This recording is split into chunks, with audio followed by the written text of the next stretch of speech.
कहते हैं कि सुदर्शन चक्र एक ऐसा अचूक अस्त्र था कि जिसे छोड़ने के बाद ये लक्ष्य का पीछा करता था और उसका काम तमाम करके वापस छोड़े गए स्थान पर आ जाता था। चक्र को विष्णु की तर्जनी अंगुली में घूमते हुए बताया जाता है। सबसे पहले ये चक्र उन्हीं के पास था। सिर्फ देवताओं के पास ही चक्र होते थे। चक्र सिर्फ उस मानव को ही प्राप्त होता था जिसे देवता लोग नियुक्त करते थे। पुराणों के अनुसार विभिन्न देवताओं के पास अपने अपने चक्र हुआ करते थे। सभी चक्रों की अलग अलग क्षमता होती थी और सभी के चक्रों के नाम भी होते थे।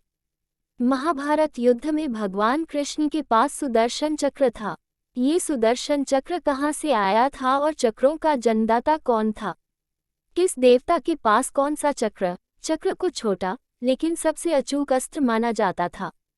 सभी देवी देवताओं के पास अपने अपने अलग अलग चक्र होते थे। उन सभी के अलग अलग नाम थे।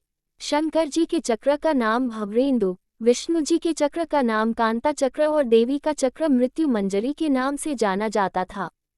सुदर्शन चक्र का नाम भगवान कृष्ण के नाम के साथ अभिन्न रूप से जुड़ा हुआ है। कैसी थी सुदर्शन चक्र की शक्ति? सुदर्शन चक्र ब्रह्मास्त्र के समान ही अचूक था। हालांकि यह ब्रह्मास्त्र की तरह विध्वंसक नहीं था, लेकिन इसका प्रयोग अत्यावश्यक होने पर ही किया जाता रहा है, क्योंकि एक बार छोड़े जाने पर यह दुश्मन को खत्म करके ही दम लेता था।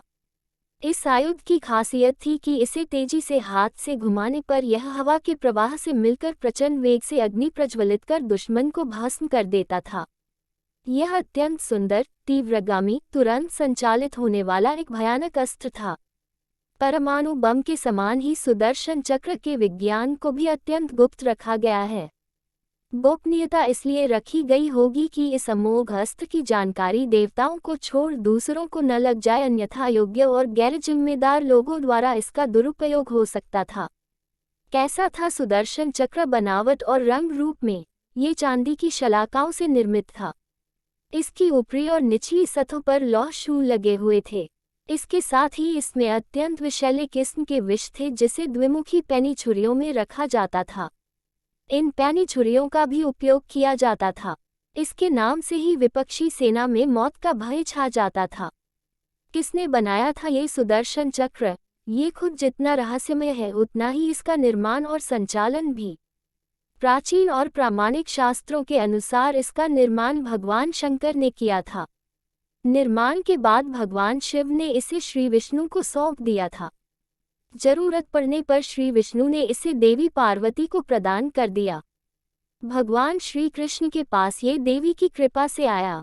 एक मान्यता है कि भगवान कृष्ण को ये सुदर्शन चक्र परशुराम से मिला था।